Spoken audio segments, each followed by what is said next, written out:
Salam sehat sejahtera pemirsa setia mata ketiga. Mari bersama kita melihat dunia dari perspektif yang berbeda. Nancy Cooper Andreessen, seorang ahli saraf dan psikiater di University of Iowa, pernah mengatakan bahwa garis antara inspirasi dan khayalan mungkin tidak begitu jelas. Ada orang yang bisa melihat apa yang tidak dilihat orang lain. Jika mereka benar, kita menyebut mereka jenius. Sebaliknya ada orang melihat sesuatu yang orang lain tidak bisa lihat, tapi mereka salah. Kita menyebut mereka sinting atau punya penyakit kejiwaan. Ada seorang ilmuwan yang lulus dengan gelar doktoral pada usia 22 tahun. Sebelum usia 30 tahun, dia sudah terkenal. Dipilih oleh majalah Fortune sebagai tokoh paling mengagumkan di antara jenius matematika generasi baru. Namun di puncak karirnya, dia mengatakan bahwa dia telah menerima pesan dari alien. Sejak saat itu, ia dianggap sebagai sosok orang yang mengalami gangguan mental dan dipaksa untuk menjalani perawatan. Namun setelah gila selama lebih dari 20 tahun, dia tiba-tiba kembali normal dan secara berturut-turut meraih Nobel Ekonomi, penghargaan Abel, dan penghargaan kelas berat lainnya. Di usia senjanya, dia menyatakan dalam autobiografinya bahwa dia tidak pernah gila, hanya saja hidup di dua dunia yang berbeda pada waktu yang sama. Adapun yang disebut pemulihan itu hanya berupa pembelajaran bagaimana menunjukkan kepada orang-orang sisi lain dari dirinya yang harus dia tunjukkan. Ilmuwan jenius yang dimaksud ini adalah John Forbes Nash, salah satu ahli matematika paling terkenal di abad ke-20. Hari ini kita akan mengulas sejenak tentang perjalanan hidupnya yang luar biasa. Jenius yang mengagumkan.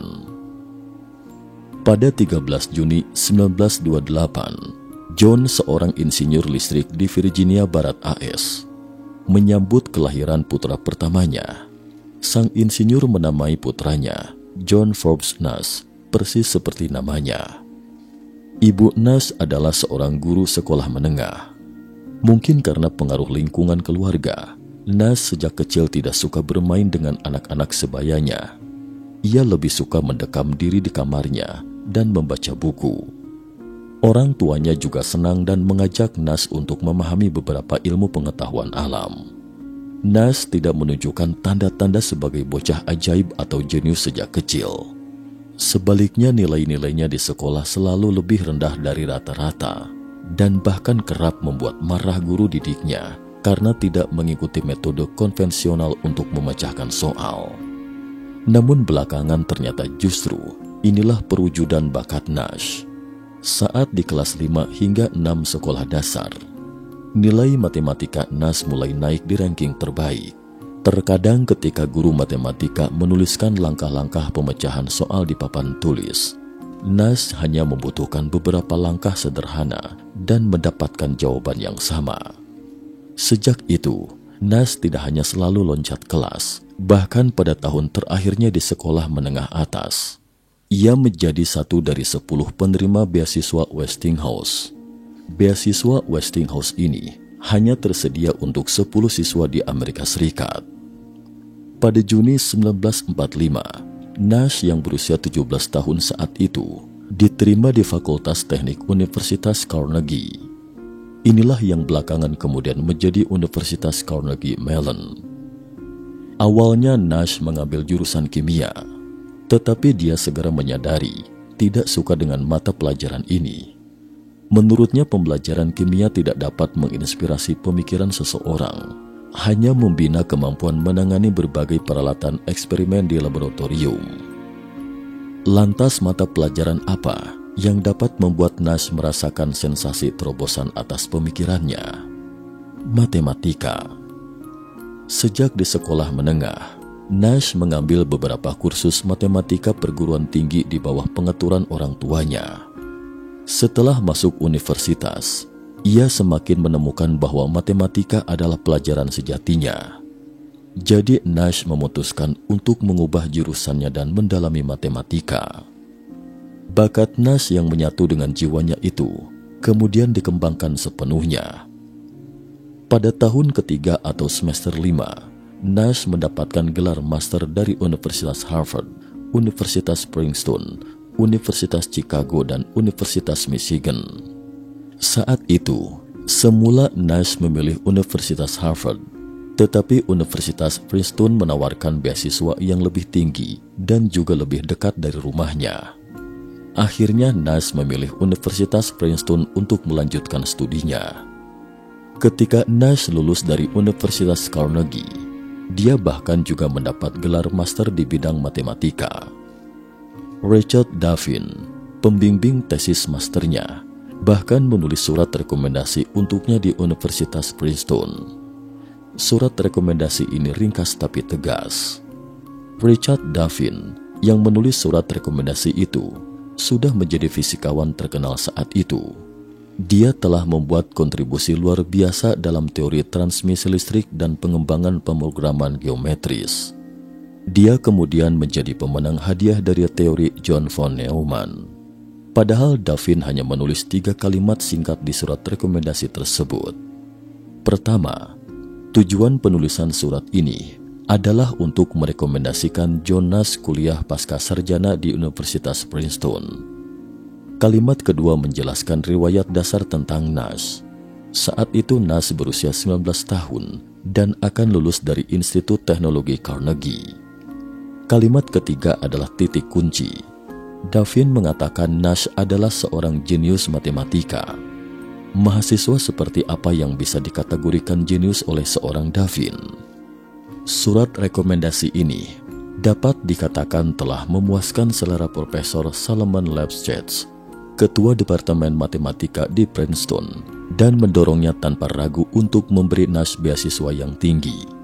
Nash juga tidak mengecewakan rekomendasi Davin. Pada tahun 1950, Dr. Nash yang baru berusia 22 tahun lulus dengan gelar doktor. Teori permainan non-kooperatif dari tesis PhD, Doctor of Philosophy-nya, meski hanya setebal 27 halaman, tetapi sepenuhnya mengubah pandangan orang-orang tentang persaingan dan pasar. Ia telah meletakkan dasar teori permainan arus utama modern dan teori ekonomi. Inilah yang dikenal sebagai teori keseimbangan Nash yang belakangan kemudian muncul di banyak buku pelajaran. Tahun berikutnya Nash menyusutkan disertasi doktoralnya menjadi 2 halaman dan menerbitkannya di Proceeding National Academy of Science Amerika Serikat dengan judul The Equilibrium Points in Inversion Game. Equilibrium Nash atau keseimbangan Nash. Terkait keseimbangan Nash ini, mungkin banyak orang yang merasa asing. Tapi kalau soal dilema narapidana, yakin sedikit banyak orang pernah mendengarnya. Dikatakan bahwa suatu hari seorang hartawan dibunuh di rumahnya dan hartanya dirampok. Dalam penyelidikan, polisi menangkap 2 tersangka A dan B dan menemukan harta benda milik korban di tempat tinggal mereka. Tetapi mereka menyangkal membunuh seseorang. Lalu polisi menginterogasi kedua tersangka itu secara terpisah dan memberitahu mereka masing-masing bahwa jika A mengaku, sementara B tidak mengaku, maka A akan dihukum 3 bulan penjara, sedangkan B akan dihukum 10 tahun penjara. Demikian pula jika B mengaku sementara A tidak mengaku, maka B akan dihukum 3 bulan penjara, sedangkan A akan dihukum 10 tahun penjara. Inilah yang disebut pertimbangan hukuman yang lebih ringan untuk sebuah pengakuan dan sanksi yang berat jika menyangkal. Tetapi jika A dan B sama-sama tidak mengaku, maka dikarenakan polisi hanya memiliki bukti pencurian properti, tidak memiliki bukti pembunuhan, A dan B masing-masing akan dijatuhi hukuman 1 tahun penjara.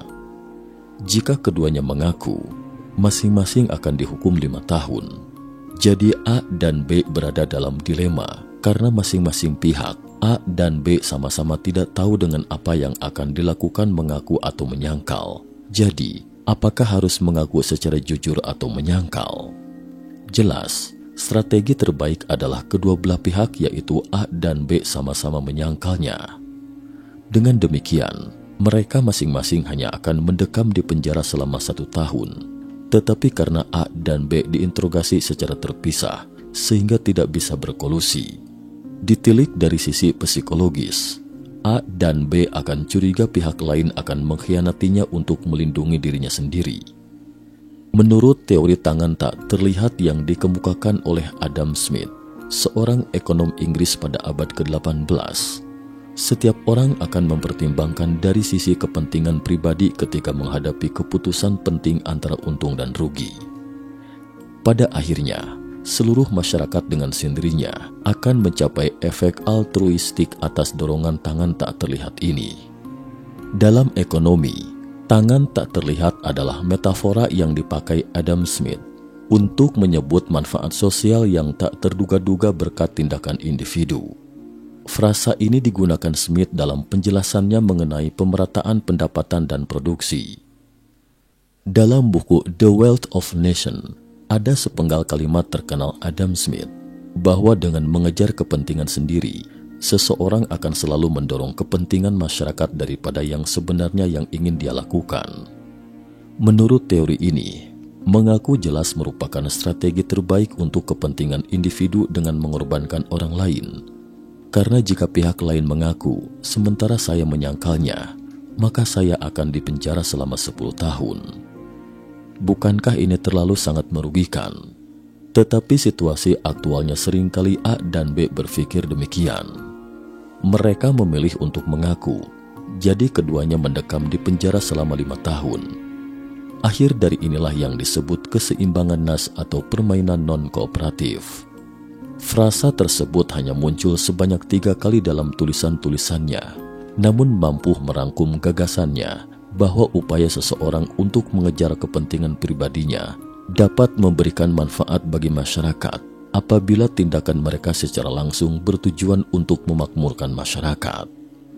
Smith mungkin mendapatkan 2 penjelasan frasa ini dari Richard Cantillon yang mengembangkan kedua penerapannya dalam model kekayaan terisolasi Cantillon. Smith pertama kali memperkenalkan konsep ini dalam The Theory of Moral Sentiments 1759 dan mengaitkannya dengan pemerataan pendapatan. Dalam tulisannya, gagasan tentang pasar tidak dibahas dan kata kapitalisme tidak pernah digunakan. Saat ia menulis The Wealth of Nations tahun 1776, Smith telah mempelajari model ekonomi Picard Prancis selama beberapa tahun. Dalam bukunya tersebut, tangan tak terlihat cenderung dikaitkan dengan produksi dan pemanfaatan model untuk mendukung industri domestik. Gagasan mengenai perdagangan dan bursa pasar yang secara otomatis mengalihkan kepentingan pribadinya demi kemaslahatan masyarakat merupakan gagasan utama yang membenarkan pemikiran ekonomi laissez-faire. Pemikiran ini adalah bagian dari ekonomi neoklasik. Perselisihan terbesar antara berbagai ideologi ekonomi dapat dipandang sebagai perselisihan mengenai seberapa kuatkah tangan tak terlihat itu. Dalam model alternatif, kekuatan-kekuatan yang mulai berkembang pada zaman Smith, seperti industri berskala besar, keuangan dan periklanan, mengurangi keefektifan tangan tak terlihat.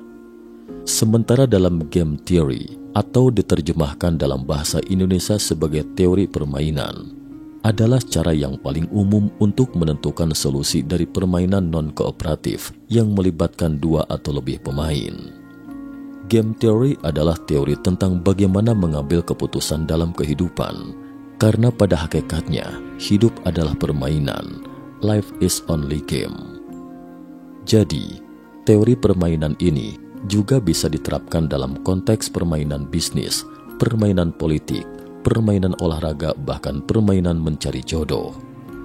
Pernahkah Anda memperhatikan banyak toko yang menawarkan produk sejenis tapi lokasinya justru berdekatan? Tak jauh dari Alfamart pasti kita akan menemukan Indomart.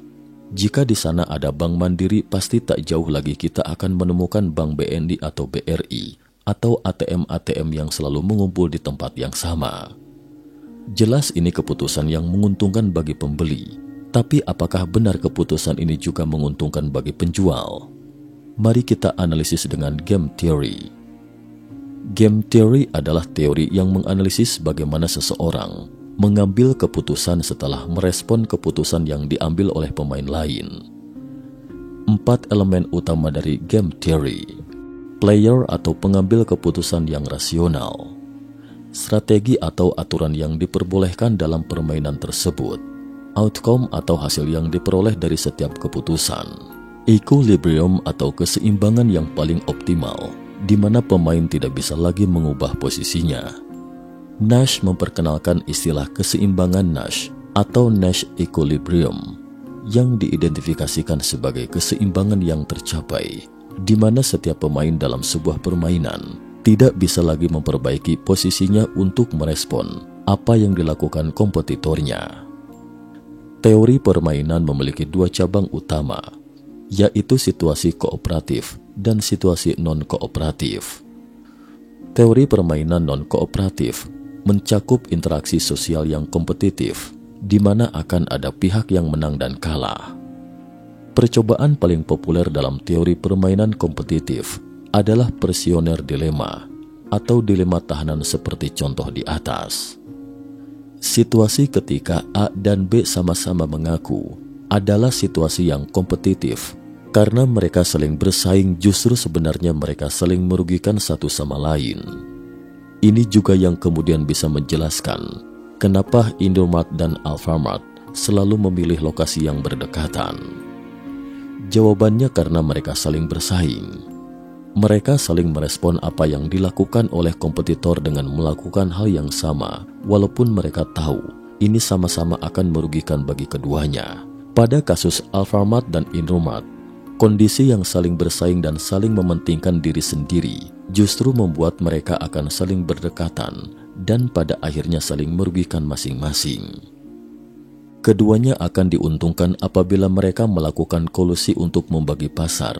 Misalkan Alfamart di Indonesia Barat, Indomart di Indonesia Timur. Apabila mereka bisa berjualan sendirian dan bisa memonopoli pasar serta menaikkan harga, situasi seperti ini yang disebut sebagai situasi yang kooperatif atau kolusif. Tentu saja pemerintah melalui KPPU, Komisi Pengawasan Persaingan Usaha, melarang keras terjadinya praktek kolusi seperti ini karena sudah pasti akan merugikan konsumen. Situasi kooperatif atau kolusif ini yang juga diduga terjadi dalam kasus Yamaha versus Honda yang kemudian divonis bersalah oleh KPPU karena keduanya diduga berkolusi untuk menaikkan harga sepeda motor matic. Situasi yang kooperatif yang digambarkan oleh film biofik tentang perjalanan hidup John Nash yang berjudul Beautiful Mind. Dalam film ini digambarkan Nash muda bersama 4 pria temannya sedang berada dalam suatu restoran. Kemudian melihat 5 perempuan yang juga masuk ke dalam restoran, dan salah satunya si blonde yang paling cantik di antara mereka. Apabila Nash bersama keempat teman prianya itu saling bersaing dalam situasi kompetitif untuk memperebutkan si blonde ini, maka bisa dipastikan tidak ada satupun di antara 4 pria ini yang menjadi pemenang. Karena satu sama lain akan saling menghilangkan peluang masing-masing. Jika kemudian setelah ditolak, 4 pria ini kemudian mendekati 4 perempuan yang lain, maka kemungkinan juga akan ditolak lagi, karena dimanapun perempuan tidak mau menjadi pilihan kedua. Itulah sebabnya kenapa Nash menyarankan daripada kelima pria ini saling bersaing, kenapa mereka tidak saling berkolusi atau bekerja sama saja untuk membagi masing-masing satu perempuan untuk satu laki-laki. Dengan demikian semua akan bahagia mendapatkan jodohnya masing-masing.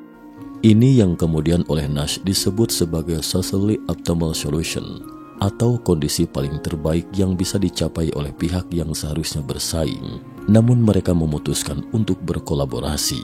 Itulah dalam bisnis kita mengenal istilah baru yang disebut sebagai coopetition atau kolaborasi kerjasama perusahaan-perusahaan yang sebelumnya saling bersaing.